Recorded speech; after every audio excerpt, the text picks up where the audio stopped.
दोस्तों, स्वागत है आपका गौरव सर रिवीजन क्लासेस में। आज हम लोग बिहार जीके का क्विक रिवीजन बहुत तेज़ी से रिवीजन करेंगे, जो आपकी आने वाली सभी परीक्षाओं के लिए और बीपीएससी ट्री के लिए ट्री 3.0 के लिए बहुत ही इम्पॉर्टेंट या महत्वपूर्ण साबित होगा। चलिए शुरू करते हैं।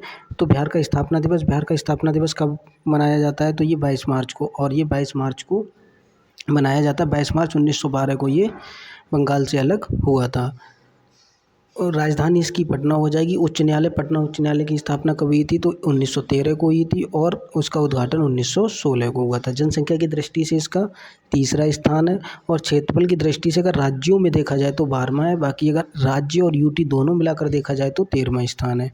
चलिए आगे देखते हैं इसका भौगोलिक परिदृश्य से। अगर हम बिहार की बात करें तो अगर भौगोलिक परिदृश्य से बात करें तो बिहार 24 डिग्री 20 मिनट और 10 सेकंड अक्षांश, ठीक है, 10 सेकंड अक्षांश।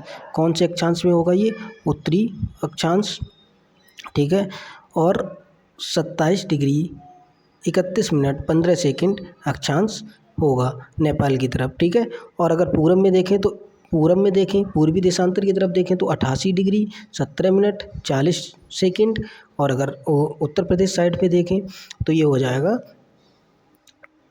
83 डिग्री 19 मिनट और 50 सेकंड, ठीक है, पश्चिम साइड में पूर्वी देशांतर की तरफ। तो सबसे पश्चिमी अगर इसका ज़िला देखा जाए, पश्चिमी ज़िला इसका क्या है? तो कैमूर हो जाएगा, ठीक है। पश्चिम साइड में कौन होगा? उत्तर प्रदेश। उत्तर साइड में नेपाल हो जाएगा। सबसे उत्तरी ज़िला इसका पश्चिमी चंपारण हो जाएगा, और पूर्वी साइड में पश्चिम बंगाल हो जाएगा, जिसका सबसे पूर्वी ज़िला किशनगंज हो जाएगा, और दक्षिण साइड में गया हो जाएगा। दक्षिणी ज़िला कौन सा हो जाएगा? गया। और दक्षिण साइड में होगा कौन सा राज्य होगा? तो वो होगा झारखंड। कौन सा होगा? झारखंड। क्षेत्रफल इसका कितना है? 1095 वर्ग किलोमीटर। 1095 वर्ग किलोमीटर शहरी क्षेत्रफल है, और ग्रामीण क्षेत्रफल की बात करें तो वो हो जाएगा 92,227 वर्ग किलोमीटर। 92,227 वर्ग किलोमीटर। भारत के कुल क्षेत्रफल का ये कितना है? तो 2.86%। 2.86% कुल का। समुद्र तल से अगर इसकी ऊंचाई की बात करें तो कितनी हो जाएगी? 173 फीट। 173 फीट इसकी समुद्र तल से ऊंचाई हो जाएगी। चलिए अगला क्वेश्चन देखते हैं। इसकी जलवायु, तो जलवायु सामान्य वर्षा इसमें कितनी होती है? 1205 mm इसकी सामान्य वर्षा होती है। औसत वर्षा की अगर बात करें तो 52.5, औसत वर्षा 52.5 प्रति वर्ष, ठीक है। जलवायु इसकी मानसूनी हो जाएगी। सर्वाधिक वर्षा किशनगंज में होगी और न्यूनतम वर्षा अरवल में, ठीक है। सर्वाधिक औसत वर्षा की अगर बात करें तो वो कहाँ हो जाएगी? सुपौल में। वो कहाँ हो जाएगी? सुपौल में। चलिए प्रतीक देखते हैं इसका, राजकीय प्रतीक। तो राजकीय प्रतीक की अगर बात करें तो इसमें राजकीय वृक्ष पीपल हो जाएगा, राजकीय पुष्प गेंदा, राजकीय पशु बैल हो जाएगा। 2013 से पहले कौन था? तो वो रीछ था, ठीक है। राजकीय पक्षी गौरैया हो जाएगा 2000। और पहले कौन था? नीलकंठ, अभी गौरैया। राजकीय भाषा हिंदी हो जाएगी। द्वितीय राजकीय भाषा उर्दू हो जाएगी। राजकीय मछली कौन सी हो जाएगी? मांगुर हो जाएगी। एंड राजकीय चिन्ह बोधि वृक्ष हो जाएगा। चलिए अगला पॉइंट देखते हैं। ये बहुत ही क्विक रिवीजन है, और प्लीज़ वीडियो को लाइक कर दें, शेयर कर दें और सब्सक्राइब कर दें, जिससे कि ज़्यादा से ज़्यादा लोग इसका फ़ायदा उठा सकें। 2011 की जनगणना के अनुसार, ठीक है, जनसंख्या क्या है? तो उस जनसंख्या को देखते हैं। कुल जनसंख्या कितनी थी? 10 करोड़। कुल जनसंख्या इसकी कितनी थी? 10 करोड़ 40,99,452। मतलब देश की कुल जनसंख्या का 8.6%। क्षेत्रफल कितना था? कमेंट बॉक्स में बताएं। और देश की कुल जनसंख्या का, ठीक है, बिहार की जनसंख्या कितना है? तो 8.60%, ठीक है। अनुसूचित जाति की बात करें तो ये होता है 15.9%। इसे आप सब लोग अगर नंबर्स में याद करना चाहें तो नंबर्स में याद कर लेना। जनसंख्या घनत्व कितना हो जाएगा? ये बहुत इंपॉर्टेंट। जनसंख्या घनत्व कितना हो जाएगा? 1106। बिहार का जनसंख्या घनत्व कितना? 1106। और साक्षरता इसका बहुत ही अच्छा इसका एक रेशियो बनता है कि साक्षरता ओवरऑल कितनी है? 61% है। पुरुष की करें तो 10 उसमें ऐड कर देना 71, और महिला की करें तो 10 उसमें घटा देना 51 हो जाएगा, ठीक है। 10 की वृद्धि कितनी हुई थी? 10 की वृद्धि बहुत इंपॉर्टेंट है। 25.42%। कितनी हुई थी? 25.42%। अनुसूचित जनजाति, तो अनुसूचित जनजाति इसमें कितनी? 1.3% है। लिंगानुपात कितना है? 918। 918 कहीं 900 16 भी देखने को मिल जाता है, 916 भी देखने को मिल जाता है। शिशु लिंगानुपात कितना है? 935। 1 लाख से अधिक जनसंख्या वाले नगर कितने हैं? 26। ठीक है, लिंगानुपात आप ध्यान रखोगे 918 है। ठीक है, जन्म दर कितनी है? 3.9 प्रति हज़ार, 30.9 प्रति हज़ार। ठीक है, मृत्यु दर हो जाएगी 7.9 प्रति हज़ार। मातृत्व मृत्यु दर तो 331 प्रति 1 लाख जीवित शिशु पर, 1 लाख जीवित शिशु पर 331 महिलाओं की क्या हो जाती है? मृत्यु हो जाती है। सर्वाधिक जनसंख्या कहाँ है? तो सर्वाधिक जनसंख्या पटना में है। न्यूनतम अगर जनसंख्या की बात करें तो वो कहाँ है? शेखपुरा में। कहाँ है? शेखपुरा, नीचे नवादा की साइड में। ठीक है, शेखपुरा में न्यूनतम जनसंख्या है। सर्वाधिक अनुसूचित जनजाति, ठीक है, अनुसूचित जाति, तो अनुसूचित जाति सबसे ज़्यादा कहाँ है? गया में। और न्यूनतम अगर अनुसूचित जाति की बात करें, ठीक है, तो वो कहाँ हो जाएगा? किशनगंज में। न्यूनतम कहाँ है? किशनगंज में। जनसंख्या घनत्व की बात करें तो जनसंख्या घनत्व सबसे ज़्यादा कहाँ है? शिवहर में। सबसे ज़्यादा जनसंख्या घनत्व कहाँ है? शिवहर में। ठीक है, ऊपर की तरफ, जो ऊपर वाली साइड में होती, नेपाल साइड में है ये शिवहर। न्यूनतम जनसंख्या घनत्व, न्यूनतम जनसंख्या घनत्व की बात करेंगे कैमूर। न्यूनतम जनसंख्या घनत्व कैमूर भभुआ, जो नीचे की तरफ है बिल्कुल। ठीक है, नीचे की साइड है जहाँ पत्थर और ये सब मिलते हैं। ठीक है, सर्वाधिक पुरुष साक्षरता तो रोहतास में हो जाएगी। न्यूनतम पुरुष साक्षरता तो पूर्णिया में हो जाएगी। सर्वाधिक महिला साक्षरता ये भी रोहतास में हो जाएगी, मगर न्यूनतम अगर महिला साक्षरता की बात करेंगे तो वो कहाँ हो जाएगी? सहरसा में। न्यूनतम महिला साक्षरता कहाँ हो जाएगी? सहरसा में। सर्वाधिक 10 की वृद्धि, सबसे ज़्यादा 10 की वृद्धि कहाँ हो जाएगी? तो सबसे ज़्यादा 10 की वृद्धि मधेपुरा में। सबसे ज़्यादा 10 की वृद्धि कहाँ हुई है? मधेपुरा में। न्यूनतम की अगर हम बात करेंगे तो न्यूनतम हुआ है गोपालगंज में। न्यूनतम कहाँ? गोपालगंज में। सर्वाधिक लिंगानुपात गोपालगंज में, न्यूनतम लिंगानुपात मुंगेर में। सर्वाधिक लिंगानुपात गोपालगंज में, न्यूनतम लिंगानुपात मुंगेर में। सर्वाधिक नगरीकरण, तो सर्वाधिक नगरीकरण कहाँ है? पटना में। सर्वाधिक नगरीकरण पटना में। न्यूनतम समस्तीपुर में। न्यूनतम समस्तीपुर में। ठीक है, सर्वाधिक एसटी, तो एसटी की अगर हम बात करेंगे, एससी हमने पढ़ लिए थे ऊपर। ठीक है, अगर हम एसटी की बात करेंगे तो एसटी पश्चिमी चंपारण में हो जाएंगे और न्यूनतम कहाँ हो जाएंगे? शिवहर में। न्यूनतम कहाँ हो जाएंगे? शिवहर में हो जाएंगे। ठीक है, अगर हम एससी न्यूनतम की बात करें, एससी अनुसूचित जाति, तो अनुसूचित जाति न्यूनतम कहाँ थी? किशनगंज में। कहाँ थी? किशनगंज में। और सर्वाधिक कहाँ थी? गया में। एसटी सर्वाधिक कहाँ है? पश्चिमी चंपारण में। और न्यूनतम कहाँ है? शिवहर में। चलिए अगला देखते हैं, प्रशासनिक परिदृश्य। प्रशासनिक परिदृश्य की बात करें तो कुल इसमें कितने ज़िले हैं? तो कुल अगर जिलों की संख्या देखी जाए तो 38 है। 38 है। सबसे बड़ा जिला तो पश्चिमी चंपारण क्षेत्रफल के अनुसार, और जनसंख्या के अनुसार कौन सा हो जाएगा? पटना हो जाएगा। सबसे छोटा जिला कौन सा हो जाएगा? शिवहर। सबसे छोटा जिला कौन सा? शिवहर। और शिवहर का सबसे ज़्यादा जनसंख्या घनत्व 1180। ठीक है, ओवरऑल जनसंख्या घनत्व बिहार का कितना है? 1106। याद रखोगे ये सारे पॉइंट। ठीक है, सबसे छोटा जिला शेखपुरा। ठीक है, जनसंख्या के अगर अनुसार देखा जाए तो सबसे छोटा शेखपुरा है, और क्षेत्रफल के अनुसार देखा जाए तो सबसे छोटा कौन सा हो? शिवहर। ठीक है, और प्रमंडल इसमें 9 है।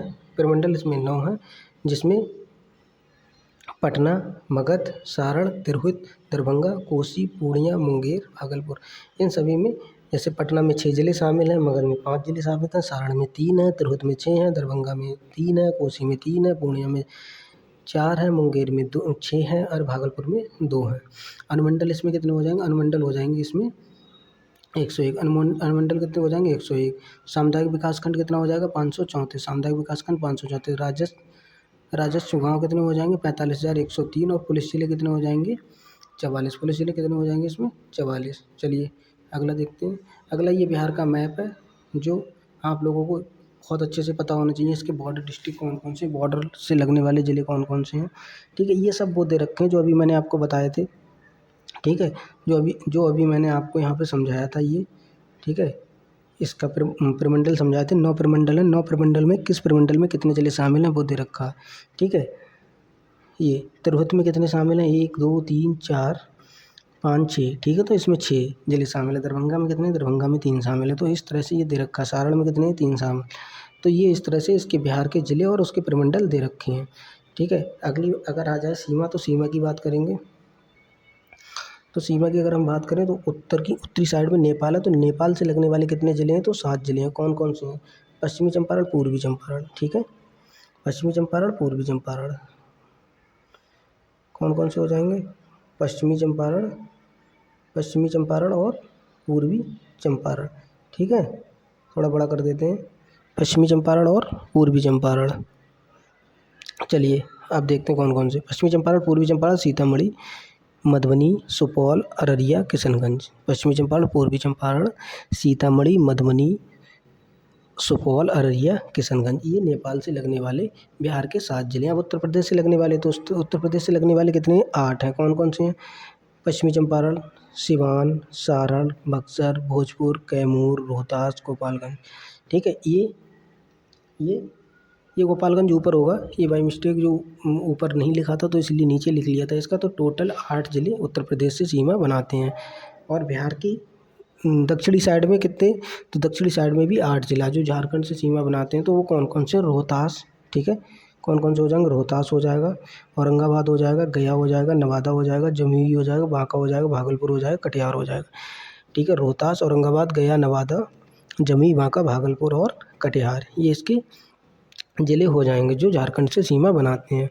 ठीक है, और पश्चिम बंगाल से सीमा बनाने वाले केवल 3 ज़िले, कौन कौन से? किशनगंज, पूर्णिया, किशनगंज, पूर्णिया और कटिहार, किशनगंज, पूर्णिया और कटिहार। अगर उत्तर से दक्षिण की इसकी लंबाई देखें तो 345 किलोमीटर, उत्तर से दक्षिण देखें तो 345, और पूर्व से पश्चिम देखें तो 483, पूर्व से पश्चिम देखें तो इसकी लंबाई कितनी है? 483 किलोमीटर है।